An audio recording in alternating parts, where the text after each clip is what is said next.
Welcome back, doctors. Today we are tackling the beast, chapter 1 of Robbins, the cell as a unit of health and disease. Now, a lot of students skip this chapter. You want to jump straight into inflammation and necrosis, right?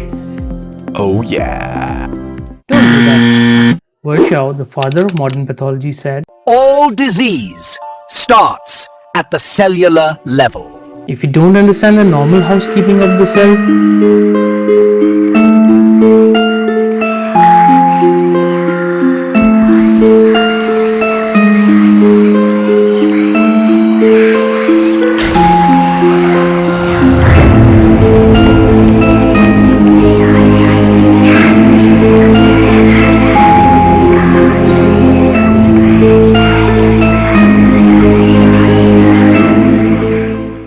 you won't understand how it breaks.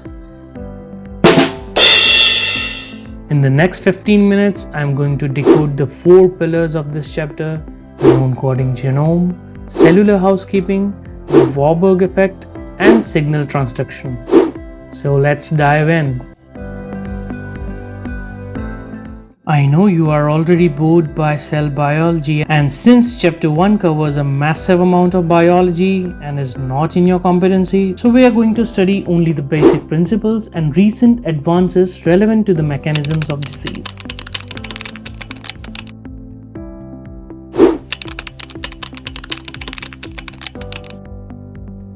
First, let's update your biology. We used to think that genes make proteins and that's it. But Robbins makes a massive point here. Only 1.5% of our genome actually encodes for proteins. So what is the other 98.5% doing? It's not junk DNA like we used to call it. It's the regulator. It's the architect. Robbins highlights a few key players in this dark matter. Promoters and enhancers. These are the on-off switches. A mutation here doesn't change the protein structure, it changes how much of it is made.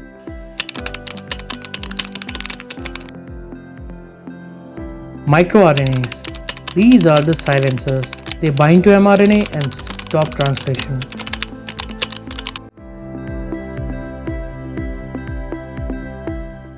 Long non-coding RNAs. They modulate gene expression. Why do we care? Because nearly 80% of the genetic variations found in genome-wide association studies for common diseases like type 2 diabetes or hypertension are found in these non-coding regions, not the exons. We are moving from studying protein defects to studying regulatory defects. Let's move to housekeeping. The cell needs to clean up its mess. There are 2 main ways it does this: lysosomes and proteosomes. The lysosome is the stomach. It digests old organelles and bacteria. The proteosome is the shredder, and this is high yield. Proteins that are misfolded or old get tagged with a molecule called ubiquitin. Think of ubiquitin as a kick me sign or a trash sticker. Once tagged, the proteasome chews them up into amino acids. Why is the proteasome in a pathology book? Multiple myeloma. We use drugs like Bortezomib to inhibit the proteasome. If cancer cells can't shred their waste, they choke on their own trash and die. Next, the mitochondria. You know, it's the powerhouse, but Robbins emphasizes its role in cell death. Mitochondria hold a dangerous enzyme, Cytochrome C. If the mitochondrial membrane gets leaky, Cytochrome C escapes into the cytoplasm and triggers caspases. Boom! Apoptosis.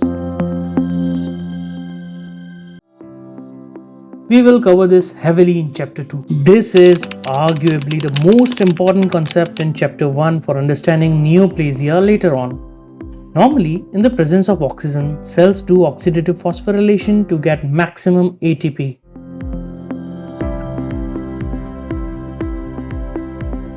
However, rapidly dividing cells and cancer cells do something weird. Even when they have plenty of oxygen, they switch to aerobic glycolysis.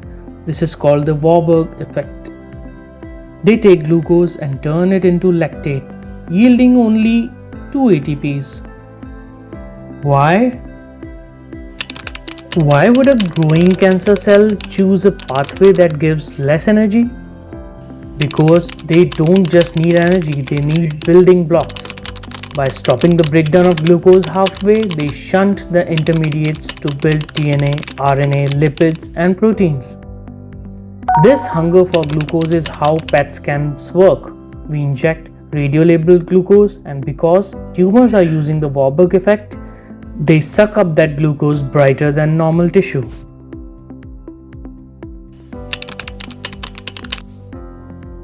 Finally, how do cells talk? If you lose the signal, you get unchecked growth or no growth. Robbins classifies signaling into 3 buckets. Autocrine, the cell talks to itself, common in cancer.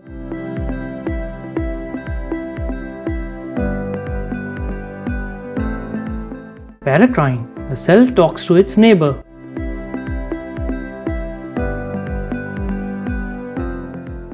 Think neurotransmitters or wound healing. Endocrine, the cell talks to a distant organ via the blood.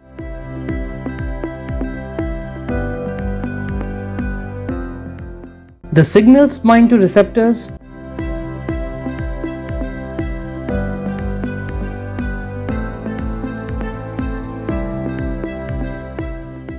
The most famous one you need to know, tyrosine kinase receptors.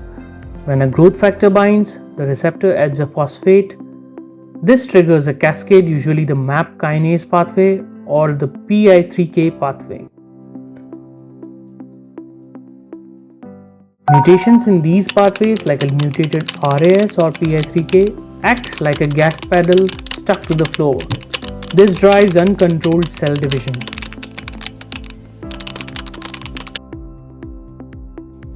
So, let's summarize the cell as a unit of health. The genome, the non-coding DNA, is the master regulator. Housekeeping, the proteasome and ubiquitin are essential for quality control. Metabolism, the Warburg effect sacrifices ATP efficiency for cellular building blocks. Signaling, it's all about kinases and phosphorylation. If you understand these 4 distinct pillars, you are ready for chapter 2, where we will discuss what happens when these systems fail: cellular injury, adaptation, and death. If you found this breakdown helpful, hit subscribe. I have linked my notes for this chapter in the description below.